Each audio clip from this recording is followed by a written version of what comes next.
Bismillahirrahmanirrahim. Assalamualaikum warahmatullahi wabarakatuh. Alhamdulillahirabbil alamin wassalatu wassalamu ala asyrafil anbiya'i wal mursalin wa ala alihi wa ashabihi ajma'in. Jemaah yang dirahmati Allah, pada kesempatan malam hari ini kita akan kembali lanjutkan pembahasan Shalatul Mu'min di jilid yang ketiga. Masih dalam pembahasan tentang kesabaran dan ihtisab atau mengharapkan pahala manakala kita mendapatkan ujian. Sekarang kita akan masuk ke dalam poin yang ke-18.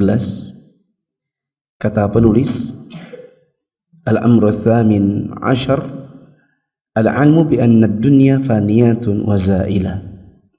Wa kullu ma fiha yataghayyar wa yazul li'annaha ilal akhirati tariqun, dan seterusnya. Coba dibaca. Ke-18, mengetahui bahwa dunia ini fana dan akan sirna. Segala sesuatu yang ada di dalamnya akan berubah dan hilang. Karena dunia adalah jalan menuju akhirat dan ia tidak lain adalah ladang untuk kehidupan akhirat. Hal itu ditunjukkan oleh Al-Quran dan As-Sunnah. Dalil-dalil dari Al-Quran antara lain firman Allah Ta'ala di surah Az-Zukhruf ayat 33 sampai dengan 35. Dalil-dalil yang dibawakan oleh penulis di dalam poin tentang bahwasanya dunia adalah fana dan bahwa dunia ini adalah ladang akhirat. Poinnya sangat banyak. Dalil yang dibawakan sangat banyak. Jadi untuk menghemat waktu kita baca terjemahnya saja. Nah, dengan target agar bisa selesai pada malam hari ini. Silakan. Di surah Az-Zukhruf ayat 33 sampai dengan 35 Allah berfirman yang artinya, dan sekiranya bukan karena hendak menghindari manusia menjadi umat yang satu dalam kekafiran, tentulah kami buatkan bagi orang-orang yang kafir kepada Rob yang Maha Pemurah loteng-loteng perak bagi rumah mereka dan juga tangga-tangga perak yang mereka menaikinya. Dan kami buatkan pula pintu-pintu perak bagi rumah-rumah mereka dan begitu pula di dipan-dipan yang mereka bertelekan atasnya. Dan kami buatkan pula perhiasan-perhiasan dari emas untuk mereka. Dan semuanya itu tidak lain hanyalah kesenangan kehidupan dunia, dan kehidupan akhirat itu di sisi Rabbmu adalah bagi orang-orang yang bertakwa. Firman Allah di surah Yunus ayat 24 yang artinya, sesungguhnya perumpamaan kehidupan dunia itu adalah seperti air atau hujan yang kami turunkan dari langit, lalu tumbuhlah dengan suburnya karena air itu tanaman-tanaman bumi. Di antaranya ada yang dimakan manusia dan binatang ternak. Hingga apabila bumi itu telah sempurna keindahannya dan memakai pula perhiasannya, dan pemilik-pemiliknya mengira bahwa mereka pasti menguasainya, tiba-tiba datanglah kepadanya azab kami di waktu malam atau siang, lalu kami jadikan tanaman-tanamannya laksana tanaman-tanaman yang sudah disabit, seakan-akan belum pernah tumbuh kemarin. Demikianlah kami menjelaskan tanda-tanda kekuasaan kami kepada orang-orang berpikir. Berikut firman Allah di dalam surah Al-Kahfi ayat 45. Dan berikanlah perumpamaan kepada mereka manusia, kehidupan dunia adalah sebagai air hujan yang kami turunkan dari langit, maka menjadi subur karenanya tumbuh-tumbuhan di muka bumi. Kemudian tumbuh-tumbuhan itu menjadi kering yang diterbangkan oleh angin, dan adalah Allah Maha Kuasa atas segala sesuatu. Berikut firman Allah di surah Al-Qasas ayat 60 yang artinya, dan apa saja yang diberikan kepada kamu, maka itu adalah kenikmatan hidup duniawi dan perhiasannya. Sedang apa yang di sisi Allah adalah lebih baik dan lebih kekal. maka apakah kamu tidak memahaminya? Berikut firman Allah di surah Al-Qasas ayat 83 yang artinya, negeri akhirat itu kami jadikan untuk orang-orang yang tidak ingin menyombongkan diri dan berbuat kerusakan di bumi ini. Dan kesudahan yang baik itu adalah bagi orang-orang yang bertakwa. Berikut di surah Al-Qasas juga ayat 88. Artinya, tiap-tiap sesuatu pasti binasa kecuali wajahnya Allah. Baginya lah segala penentuan dan hanya kepadanya lah kamu dikembalikan. Berikut di surah Asy-Syura ayat 36 yang artinya, maka sesuatu apapun yang diberikan kepadamu itu adalah kenikmatan hidup di dunia, dan yang ada di sisi Allah lebih baik dan lebih kekal bagi orang-orang yang beriman dan hanya kepada Rabb mereka bertawakal. Berikutnya di surah Al-An'am ayat 32 yang artinya, dan tiadalah kehidupan dunia ini selain dari main-main dan sendagurau belaka, dan sungguh kampung akhirat itu lebih baik bagi orang-orang yang bertakwa, maka tidakkah kamu memahaminya? Berikut firman Allah dalam Al-Ankabut ayat 64. Dan tiadalah kehidupan dunia ini melainkan sendagurau dan main-main, dan sesungguhnya akhirat itu yang sebenarnya kehidupan kalau mereka mengetahui. Berikut di surah Al-Hadid ayat 20 yang artinya, ketahuilah bahwa sesungguhnya kehidupan dunia itu hanyalah permainan dan suatu yang melalaikan, perhiasan dan bermegah-megah antara kamu, serta berbangga-banggaan tentang banyaknya harta dan anak, seperti hujan yang tanam-tanamannya mengagumkan para petani. Kemudian tanaman itu menjadi kering dan kamu lihat warnanya kuning, kemudian menjadi hancur. Dan di akhirat nanti ada azab yang keras dan ampunan dari Allah serta keridhaannya. Dan kehidupan dunia ini tidak lain hanyalah kesenangan yang menipu. Firman Allah kemudian di surah Ar-Rahman ayat 26 dan 27, semua yang ada di bumi itu akan binasa, dan tetap kekal wajah Rabb-Mu yang mempunyai kebesaran dan kemuliaan. Berikut surah Al-Mu'min ayat 39, hai kaumku, sesungguhnya kehidupan dunia ini hanyalah kesenangan sementara, dan sesungguhnya akhirat itu negeri yang kekal. Dalil-dalil dari As-Sunnah adalah bahwa Nabi SAW menganjurkan umatnya agar bersikap zuhud dalam urusan dunia dan mendorong mereka dalam urusan akhirat, baik dengan perbuatan maupun perkataan beliau sallallahu alaihi wasallam. Adapun perbuatan beliau diantaranya dalam hadis Aisyah radhiyallahu anha, dia berkata, Nabi sallallahu alaihi wasallam wafat sementara beliau belum pernah kenyang dari roti gandum. Aisyah radhiyallahu anha juga mengatakan, yang artinya, tidaklah keluarga Muhammad makan sebanyak 2 kali dalam sehari, kecuali salah satu dari keduanya adalah buah kurma. Berikut Aisyah radhiyallahu anha mengatakan, sesungguhnya kami pernah melihat hilal 3 kali dalam 2 bulan, sementara di rumah-rumah Rasulullah SAW tidak pernah ada api menyala. Lalu Urwah bertanya, apa yang menjadi makanan pokok kalian? Aisyah radhiyallahu anha menjawab, al-aswadan, yaitu korma dan air. Nabi SAW bersabda, yang artinya, andai kata aku memiliki emas sebesar gunung Uhud, hal itu tidaklah membuatku senang jika tidak berlalu selama 3 hari sementara aku masih memiliki sedikit darinya, kecuali sesuatu yang aku sisihkan untuk membayar utang.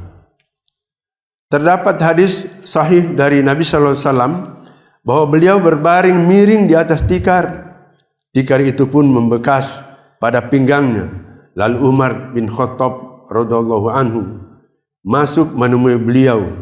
Setelah Nabi bangun, Umar pun segera mengusap pinggang beliau seraya berkata, "Wahai Rasulullah, andaikan engkau membuat kasur yang lebih empuk dari ini," maka beliau bersabda yang artinya, "Tidak ada hubungan antara diriku dengan dunia.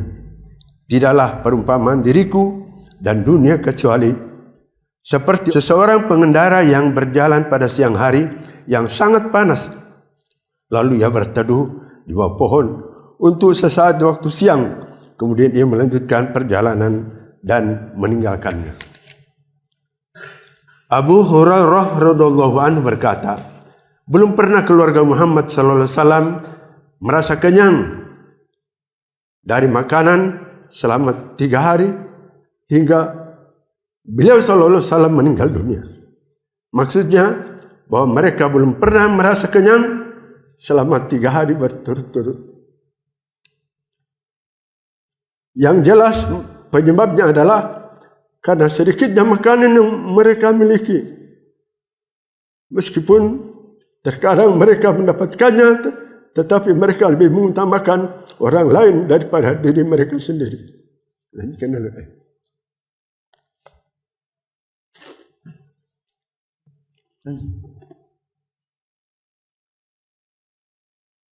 Diriwayatkan dari Aisyah radhiyallahu anha, dia berkata, kasur Rasulullah sallallahu alaihi wasallam terbuat dari kulit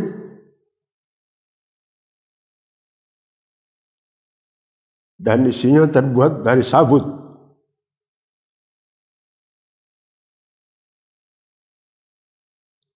Beliau sallallahu alaihi wasallam berkata dan berdoa, "Ya Allah, jadikanlah rezeki keluarga Muhammad dalam makanan pokok." Nabi sallallahu alaihi wasallam juga bersabda, "Sungguh beruntung orang yang berserah diri, diberi rezeki yang cukup, tidak kurang dan tidak lebih, dan Allah jadikan dia bersifat qanaah dengan rezeki yang telah diberikan kepadanya."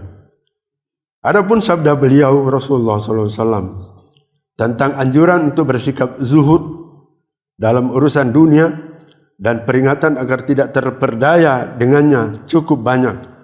Di antaranya hadis Mutarrib dari bapaknya radhiyallahu an, dia berkata, "Aku datang menemui Nabi sallallahu alaihi wasallam dan ketika itu beliau sedang membaca Al-Hakumut Takatsur, bermegah-megahan telah melalaikan kamu." Lalu beliau sallallahu alaihi wasallam bersabda, "Anak Adam berkata, hartaku, hartaku.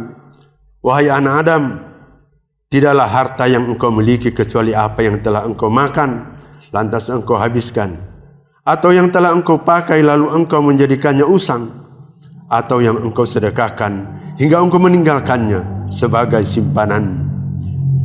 Diriwayatkan dari Abu Hurairah radhiyallahu an bahwa Rasulullah SAW bersabda, seorang hamba berkata, "Hartaku, hartaku." Sesungguhnya ia hanya memiliki 3 hal dari hartanya. Apa yang ia makan lantas dihabiskan, atau apa yang ia pakai lalu ia menjadikannya usang, atau yang ia berikan lantas ia menyimpannya untuk akhirat. Dan harta yang selain itu akan habis dan ia tinggalkan untuk manusia. Suatu saat Nabi SAW bersabda kepada para sahabatnya, "Siapakah di antara kalian yang harta untuk ahli warisnya lebih dia cintai dari hartanya sendiri?" Mereka menjawab, "Wahai Rasulullah, tidak ada seorang pun di antara kami melainkan hartanya lebih ia cintai." Lalu beliau bersabda, "Hartanya yang sesungguhnya ialah apa yang telah dia berikan untuk kebaikan ketika hidup, dan harta untuk ahli warisnya ialah apa yang telah ia tinggalkan." Pada suatu hari Nabi SAW masuk ke pasar. Beliau pun melewati bangkai seekor anak kambing yang kedua telinganya kecil. Lalu beliau mengambilnya dengan menarik telinganya seraya bersabda, Siapakah di antara kalian yang mau membeli bangkai anak kambing ini dengan harga 1 dirham? Sahabat menjawab, kami tidak mau membelinya, berapapun harganya. Apa yang dapat kami perbuat dengan bangkai anak kambing ini? Beliau kembali bertanya, maukah kalian apabila anak kambing ini menjadi milik kalian? Mereka menjawab, demi Allah, andai kata ia hidup pun tentu ada cacatnya, karena kedua telinganya terpotong, apalagi ia sudah mati. Maka beliau pun bersabda, demi Allah, sungguh dunia ini lebih hina bagi Allah dari anak kambing ini bagi kalian. Dari Sahal bin Sa'ad radhiyallahu an, dia berkata, aku mendengar Rasulullah SAW bersabda, sekiranya dunia di sisi Allah sebanding dengan sayap seekor nyamuk, niscaya dia tidak akan memberi minum kepada orang kafir meskipun hanya seteguk air darinya. Dan dunia ini tercela jika tidak digunakan untuk ketaatan kepada Allah Subhanahu wa taala. Dari Abu Hurairah radhiyallahu an, dia berkata, aku mendengar Rasulullah SAW bersabda, ketahuilah, sesungguhnya dunia ini terlaknat pula apa yang ada di dalamnya, kecuali berzikir kepada Allah dan melakukan apa yang dia cintai, serta orang yang memiliki ilmu dan menuntut ilmu. Hadis ini mempertegas bahwa dunia beserta isinya adalah tercela dan dibenci oleh Allah, serta jauh dari rahmatnya, kecuali yang berhubungan dengan ketaatan kepada Allah Subhanahu wa taala. Dan karena hinanya dunia ini bagi Allah, dia tidak memberikannya kepada Rasulnya, padahal beliau adalah makhluk yang paling dia cintai. Rasulullah SAW meninggal dunia, sementara baju besinya masih tergadaikan pada seorang Yahudi seharga 10 sak gandum. Sabda Nabi SAW, wa ma wala, artinya apa yang dicintai oleh Allah berupa amal-amal kebaikan dan amal perbuatan untuk mendekatkan diri kepadanya. Hal ini mencakup seluruh bentuk kebaikan, amalan-amalan yang utama dan yang dianggap baik oleh syariat. Sabda beliau sallallahu alaihi wasallam, wa alimun aw muta'allim, yaitu orang-orang yang mengenal Allah, yang menggabungkan antara ilmu dan amal. Adapun orang-orang yang bodoh, orang alim yang tidak mengamalkan ilmunya, dan orang yang memiliki ilmu yang tidak bermanfaat, serta ilmu yang tidak berhubungan dengan agama, maka mereka tidak termasuk dalam hal ini. Tanda rofa pada kata alimun au muta'allimun mengandung penafsiran seolah-olah dikatakan dunia ini tercela, sesuatu yang berada di dalamnya tidak ada yang terpuji kecuali berzikir kepada Allah, apa yang dia cintai, dan orang yang alim atau orang yang menuntut ilmu. Maka jika seorang yang berakal melihat ada orang lain yang ingin menyainginya dalam urusan dunia, hendaklah ia menasihati dan memperingatkannya, serta berlomba-lomba dengannya dalam urusan akhirat. Tentang kisah Abu Ubaidah radhiyallahu anhu, ketika ia datang dengan membawa harta dari Bahrain, lalu orang-orang Ansar datang dan mereka melaksanakan salat subuh bersama Rasulullah sallallahu alaihi wasallam. Setelah beliau selesai mengerjakan salat subuh bersama mereka, mereka pun menghadap beliau. Lantas beliau tersenyum ketika melihat mereka seraya bersabda, aku kira kalian telah mendengar bahwa Abu Ubaidah datang dengan membawa sesuatu. Mereka menjawab, benar wahai Rasulullah. Lalu dia bersabda, bergembiralah dan berharaplah kalian terhadap sesuatu yang akan membuat kalian senang. Demi Allah, bukan kefakiran yang aku khawatirkan atas kalian, namun aku khawatir jika dunia dihamparkan untuk kalian, sebagaimana ia telah dihamparkan untuk umat sebelum kalian, lalu kalian berlomba-lomba memperebutkannya, sebagaimana mereka telah berlomba-lomba memperebutkannya. Dan dunia akan membinasakan kalian, sebagaimana ia telah membinasakan mereka. Di dalam riwayat lain disebutkan, dan dunia akan melalaikan kalian sebagaimana ia telah melalaikan mereka. Di dalam hadis Abu Sa'id Al-Khudri radhiyallahu an, dari Nabi sallallahu alaihi wasallam, Sesungguhnya hal yang sangat aku khawatirkan atas kalian adalah apa yang dikeluarkan oleh Allah untuk kalian berupa keberkahan bumi. Ada yang bertanya, apakah yang dimaksud dengan keberkahan bumi? Beliau menjawab, yaitu keindahan dunia. Kemudian beliau bersabda, sesungguhnya harta dunia ini nikmat dan manis. Maka barang siapa yang mengambilnya sesuai dengan haknya dan menggunakannya sesuai dengan haknya, maka harta itu menjadi sebaik-baik pertolongan baginya. Namun, barang siapa yang mengambilnya tanpa haknya, maka dia seperti orang yang makan namun tidak pernah merasa kenyang, dan dia akan menjadi saksi atas dirinya pada hari kiamat. Khabbab radhiyallahu an berkata, sesungguhnya orang mukmin akan mendapatkan pahala pada segala yang ia nafkahkan, kecuali apa yang ia jadikan pada tanah ini. Al-Hafiz Ibnu Hajar rahimahullah mengatakan, maksudnya apa saja yang diletakkan pada bangunan, yaitu yang melebihi kebutuhan. Beliau Ibnu Hajar rahimahullah menyebutkan beberapa asar tentang celaan terhadap bangunan. Kemudian beliau mengatakan, semua ini dimaksudkan pada apa yang melebihi kebutuhan yang seharusnya dipenuhi sebagai tempat tinggal, yaitu agar dapat berlindung dari dingin dan panas. Apabila seorang muslim tidak menjadikan dunia sebagai tujuan utamanya, niscaya Allah akan memberikan petunjuk dan pertolongan kepadanya. Diriwayatkan dari Ma'qal bin Yasar radhiyallahu anhu bahwa Nabi SAW bersabda, Rabb kalian tabaraka wa ta'ala telah berfirman, wahai anak Adam, gunakan waktumu hanya untuk beribadah kepadaku, maka aku akan memenuhi hatimu dengan rasa kecukupan dan memenuhi kedua tanganmu dengan rezeki. Wahai anak Adam, janganlah engkau menjauh dariku, karena apabila engkau melakukannya, niscaya aku akan menjadikan hatimu penuh dengan kefakiran dan menjadikan kedua tanganmu penuh dengan kesibukan. Di dalam hadis Abu Hurairah radhiyallahu an dari Nabi sallallahu alaihi wasallam, beliau bersabda, sesungguhnya Allah Ta'ala berfirman, wahai anak Adam, gunakanlah waktumu hanya untuk beribadah kepadaku, niscaya aku menjadikan dadamu penuh dengan rasa kecukupan dan aku akan menutup kefakiranmu. Tetapi jika kamu tidak melakukannya, aku akan memenuhi kedua tanganmu dengan kesibukan dan aku tidak akan menutup kefakiranmu. Beliau bersabda demikian ketika beliau membaca ayat man kana yuridu hatsal akhirah. Barang siapa yang menghendaki keuntungan di akhirat. Sehingga tidak diragukan lagi bahwa setiap amal soleh yang tujuannya untuk mencari keridhaan Allah adalah ibadah, meskipun ia adalah amal perbuatan yang mubah sekalipun.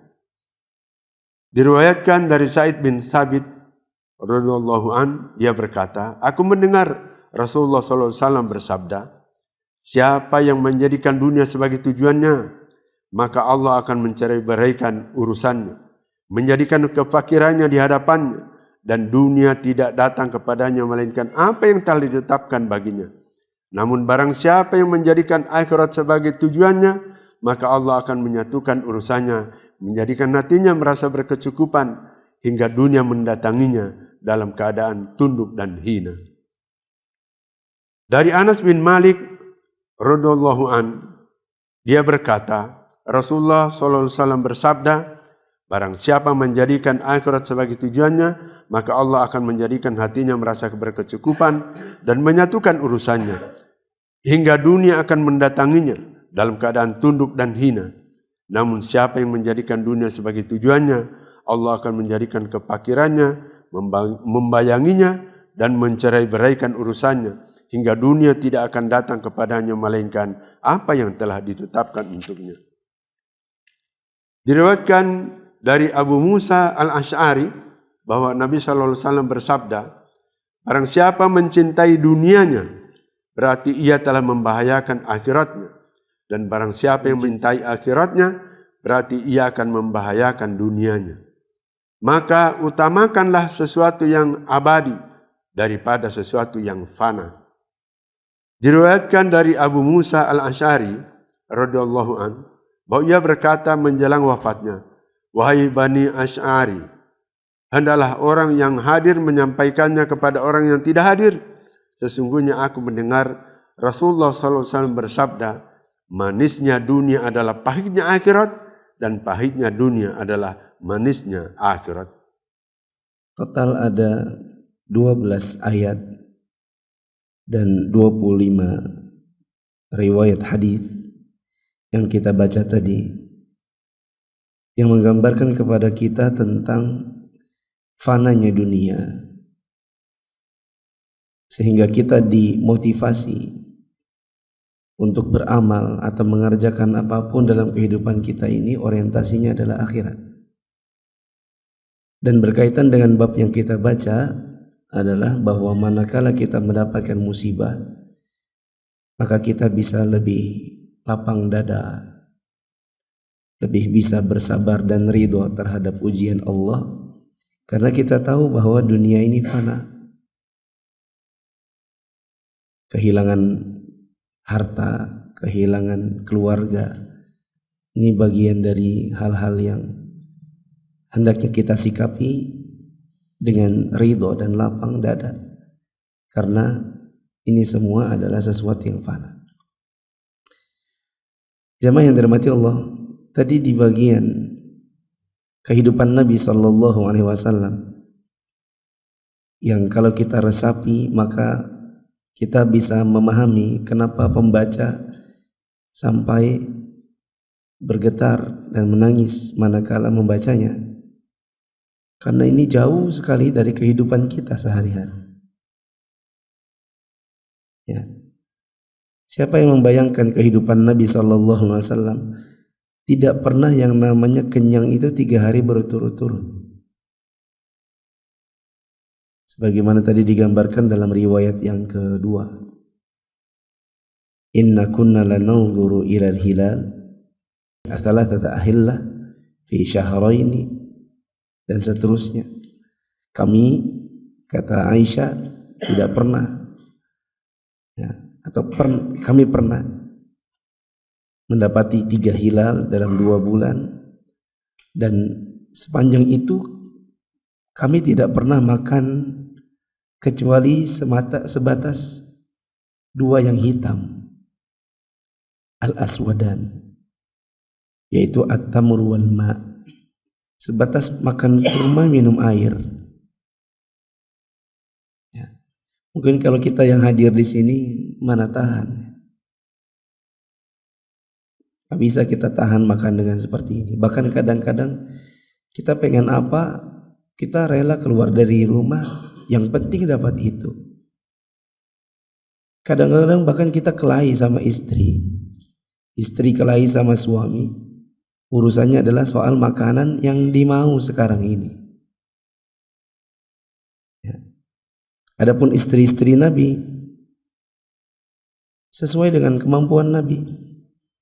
Nabi hanya bisa menyediakan 2 yang hitam.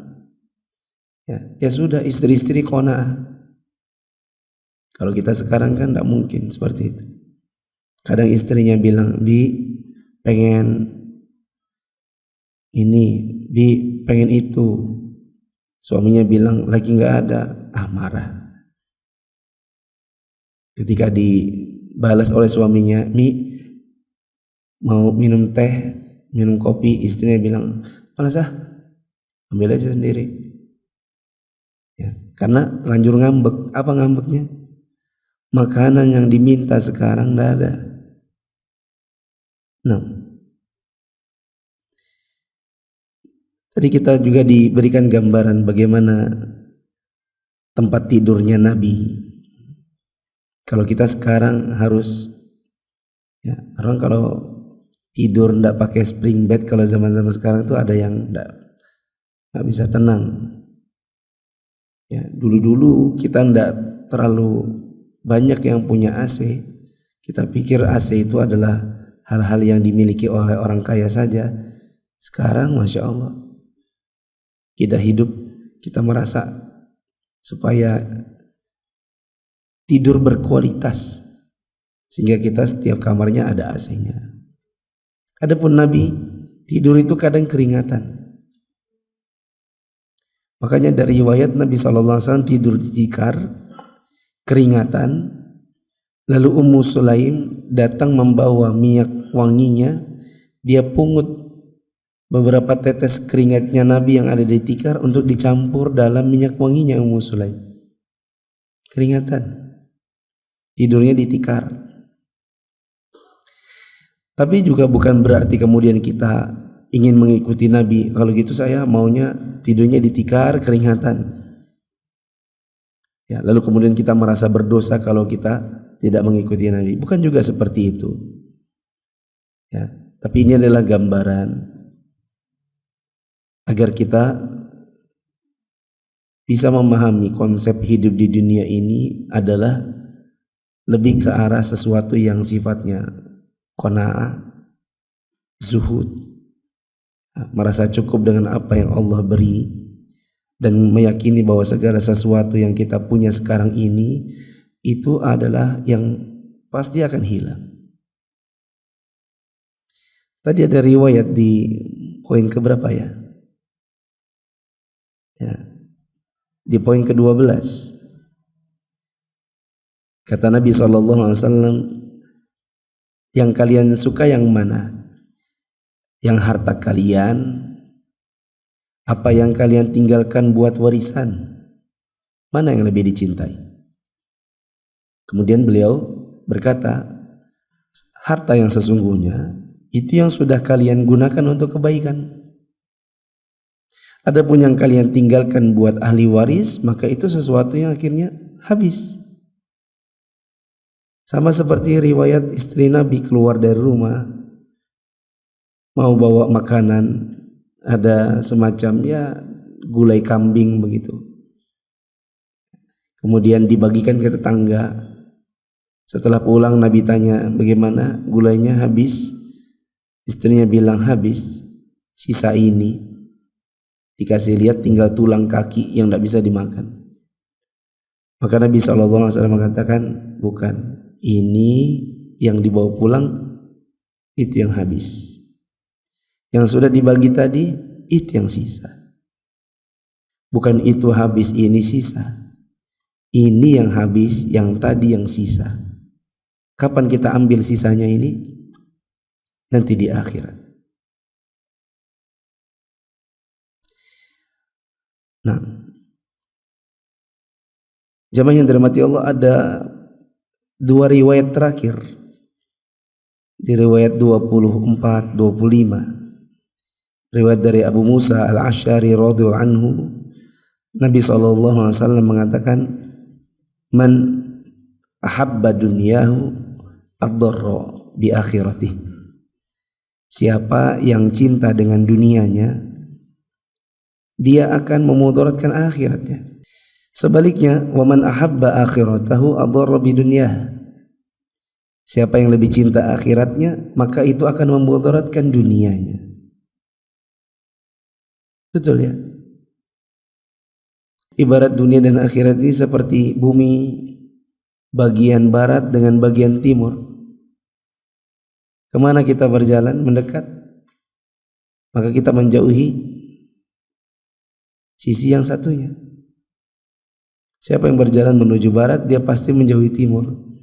Siapa yang berjalan menuju timur, dia pasti jauhi yang barat. Orang yang cintanya dengan dunia, dia pasti jauh dari akhirat. Betul kan? Ada sebagian orang yang sudah dengar, contoh, banyak orang sudah mendengar, oh ini pekerjaan riba, hukumnya nggak boleh, haram. Ini dosanya begini, dosanya begitu.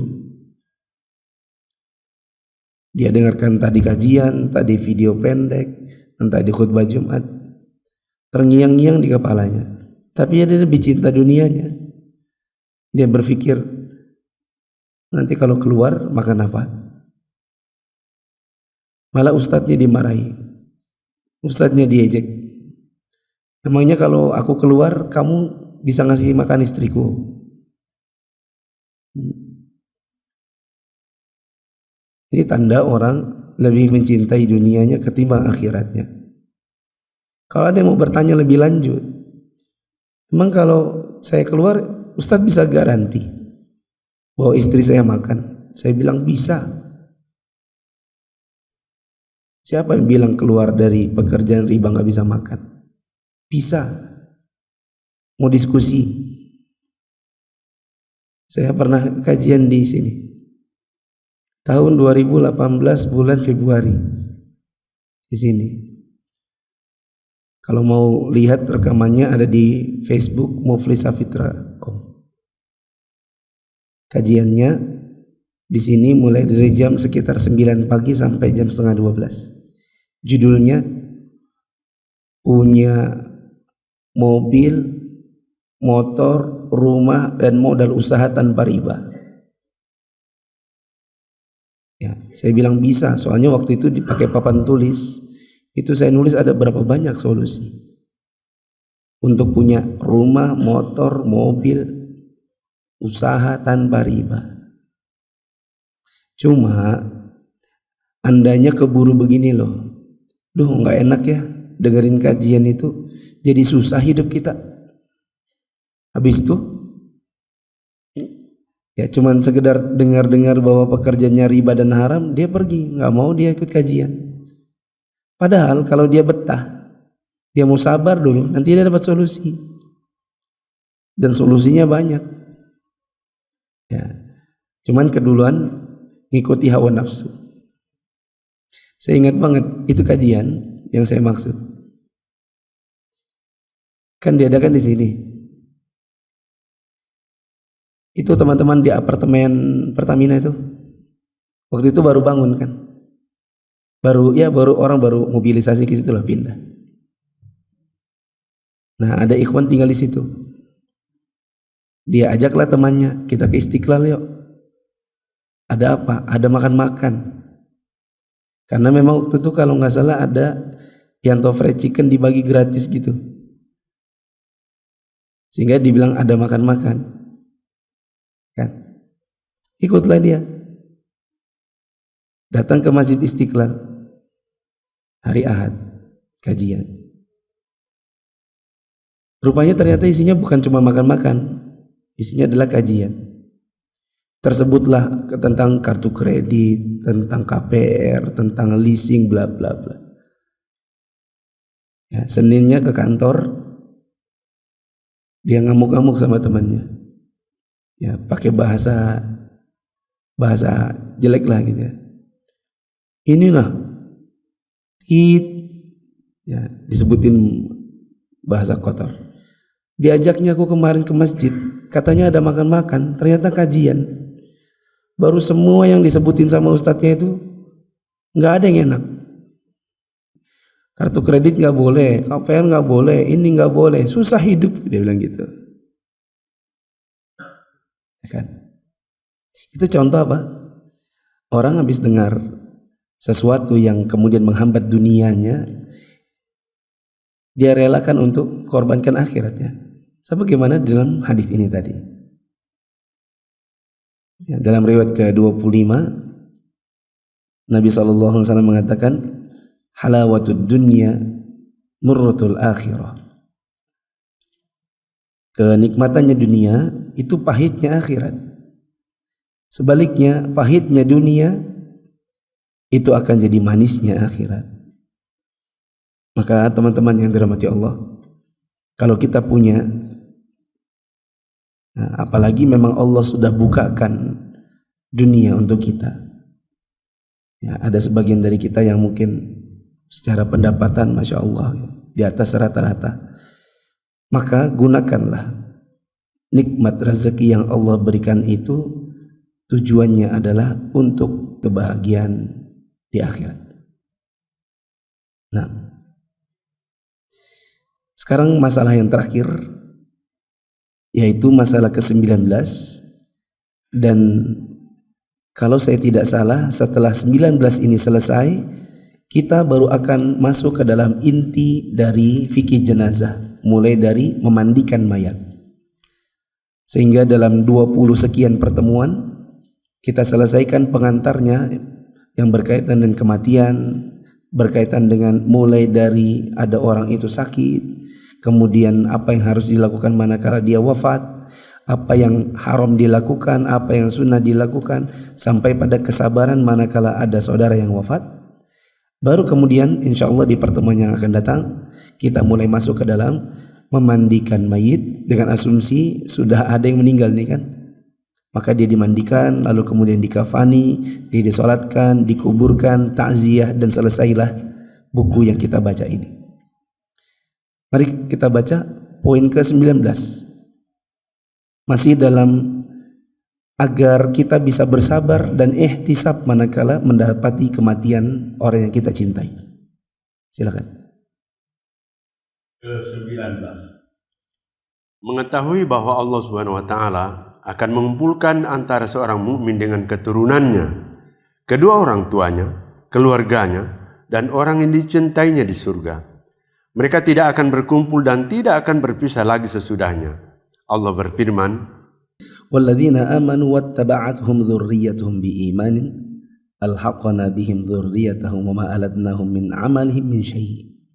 Artinya, dan orang-orang yang beriman dan yang anak cucu mereka mengikuti mereka dalam keimanan, kami hubungkan anak cucu mereka dengan mereka, dan kami tiada mengurangi sedikit pun dari pahala amal mereka. At-Tur ayat 21. Imam Ibnu Katsir rahimahullah mengatakan, Allah Ta'ala memberitahukan tentang keutamaan, kemuliaan, anugerah, kelembutan dan kebaikannya terhadap makhluknya, yaitu jika kaum mukminin diikuti oleh anak cucu mereka dalam keimanan, maka Allah akan mempertemukan mereka dengan orang tua mereka dalam suatu kedudukan, meskipun mereka tidak mencapai amal perbuatan orang tuanya. Hal ini agar para orang tua merasa gembira bersama anak-anak mereka dalam suatu kedudukan, hingga Allah pun mengumpulkan mereka dalam keadaan yang paling baik, yaitu dengan diangkatnya orang-orang yang amal perbuatannya kurang disebabkan oleh orang yang amal perbuatannya sempurna. Dan hal itu tidak mengurangi amal perbuatan dan kedudukannya, karena kesamaan di antara keduanya. Semoga Allah mengumpulkan kita dengan orang tua kita dan anak-anak kita nanti di surga. Amin. Ini merupakan karunia Allah Ta'ala kepada anak disebabkan barokah amal soleh orang tuanya.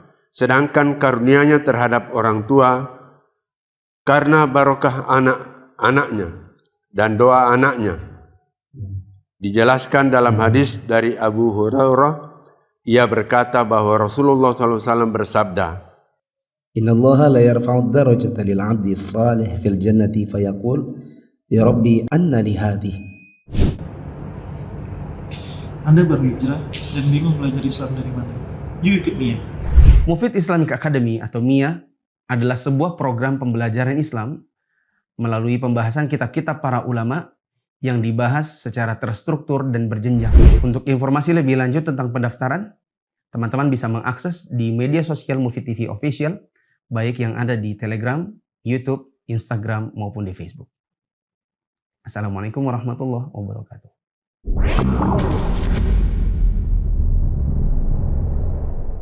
Ikut MIA, belajar agama jadi lebih menyenangkan dan bersumber dari kitab para ulama. Ingin belajar agama secara bertahap? Yuk ikut MIA, belajar secara runut dari kitab-kitab ulama. Nah, kalau ada yang bertanya kepada kita, bagaimana Allah mengumpulkan anak dengan orang tuanya yang soleh, atau orang tua dikumpulkan dengan anak yang soleh? Maka jawabannya adalah karena sebab amal soleh orang tua dan atau doa anak. Orang tua yang soleh dikumpulkan dengan anak-anaknya karena kebaikan mereka. Contoh kesolehan orang tua adalah orang tua belajar tentang pendidikan anak, lalu kemudian mendidik anak dengan baik. Orang tua yang bodoh, yang tidak pernah membaca, tidak pernah mendengar, tidak pernah mengikuti pengajian berkaitan dengan pendidikan anak, dia sendiri juga nggak bisa baca Quran, lalu dia tidak sekolahkan anaknya dengan baik, anaknya tidak bisa baca Quran sudah SMP, SMA, maka susah bagi mereka untuk dikumpulkan bersama anak-anaknya nanti. Ya, inilah juga jamaah yang dirahmati Allah, kesyukuran kita, terutama teman-teman yang ngaji gitu ya. Apalagi yang suami istrinya ngaji. Coba kalau nggak ngaji, anak antum ya cewek nggak pakai jilbab, bagi kita nggak masalah kan? Orang awam seperti itu. Anak kita dibawa cowok sampai tengah malam, nggak ada keresahan. Berbeda dengan orang ngaji, anaknya dihijabin bahkan sebelum haid sekalipun.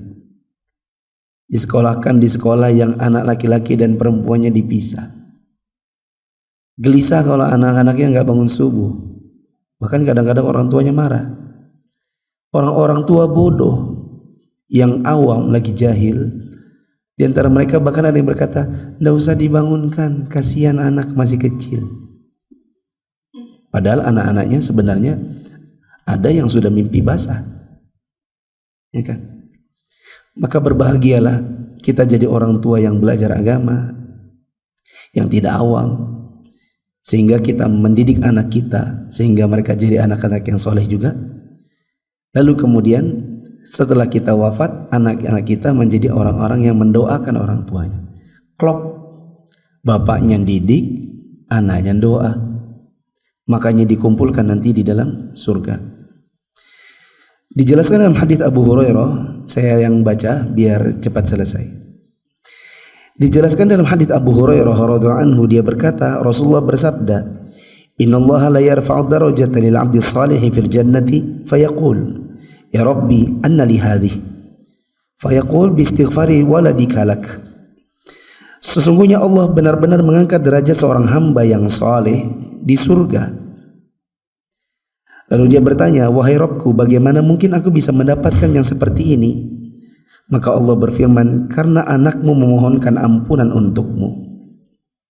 Ya, yang jadi bahan pemikiran kita, bagaimana ada anak ngerti doain orang tuanya dan mintakan ampun untuk orang tuanya, kalau bukan karena dididik oleh orang tuanya, diajarkan tentang doa-doa, apalagi doa untuk orang tua. Adapun orang awam yang disuruh anak-anaknya hafalkan lagu-lagu, nyanyi-nyanyi, yang disuruh hafalkan cara joget, gitu kan? Ini orang-orang tua yang jahil.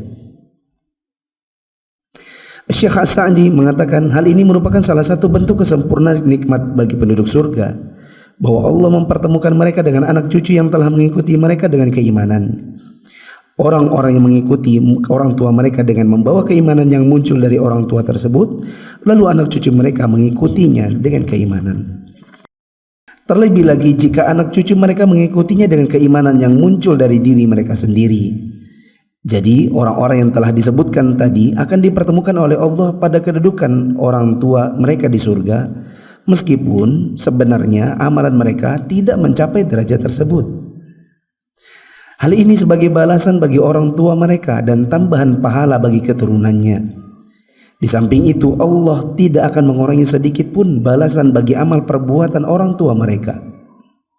Allah Subhanahu wa taala berfirman di surat Asy-Syura ayat 44 sampai 45. Dan siapa yang disesatkan Allah, maka tidak ada baginya seorang pemimpin pun sesudah itu. Dan kamu akan melihat orang-orang yang zalim ketika mereka melihat azab, mereka berkata, adakah kiranya jalan untuk kembali ke dunia? Dan kamu akan melihat mereka dihadapkan ke neraka dalam perasaan tunduk karena terhina. Mereka melihat dengan pandangan lesu. Dan orang-orang beriman berkata, sesungguhnya orang-orang yang merugi adalah orang yang kehilangan diri mereka sendiri dan kehilangan keluarga mereka pada hari kiamat. Ingatlah, sesungguhnya orang-orang yang zalim itu berada di dalam azab yang kekal.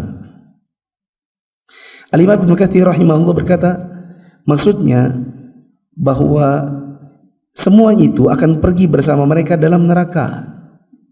Ya, orang tuanya, anaknya. Orang tuanya enggak mendidik, orang tuanya jahil, enggak ngerti agama, maka orang tuanya tidak beramal, orang tuanya masuk neraka. Anaknya karena besar dengan kejahilan orang tua, ngikuti orang tuanya. Waliyadzubillah. Ya, semoga Allah mengumpulkan kita dengan keluarga kita, orang tua dan anak kita di surga. Berbahagialah juga bagi setiap dari kita yang mungkin dulu dipukul bapak mamanya. Yang pukulan itu adalah semua demi kebaikan kita. Ya, bapak saya dulu dipukul juga. Ya, dan saya tidak pernah mendendam karena justru saya bersyukur. Mungkin kalau dulu bapak nggak pukul, ada bagian-bagian kejelekan pada diri saya yang saya nggak sadar. Ya, kita dulu kecil sama mama harus duduk, anak 1, 2, 3. Dan kalau sudah ngaji harus tunggu saudaranya, nggak boleh nyala TV. Kalau salah-salah bacaannya ditegur, masih salah mulai dimarahi, masih salah lagi dijewer, masih salah lagi dipukul sapu lidi kah apakah, ya. Dan itu semua demi kebaikan kita. Oke, mungkin kalau dihadapkan pada konsep zaman sekarang, oh itu namanya pembulian terhadap anak, oh itu kasar terhadap anak-anak, atau itu adalah cara yang salah. Tapi ala kulli hal, ketika dihadapkan kepada konsep pendidikan di zaman sekarang itu dianggap salah, kita rasakan manfaatnya sekarang. Ya. Mereka juga dipisahkan dari orang-orang yang mereka cintai, para sahabat, keluarga dan kerabat. Mereka akan merugi karena kehilangan orang-orang tersebut. Ada seorang yang saleh tinggal wafat oleh anaknya. Dia sangat berkeluh kesah hingga enggan untuk makan dan minum.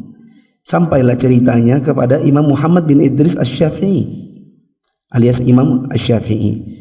Maka beliau menulis surat untuknya dan di antara isinya adalah inni mu'azzika la anni ala thiqah minal hayati walakin sunnatad din famal mu'azza bibaqin ba'da mayyitih walal mu'azzi walau 'asha ila hin.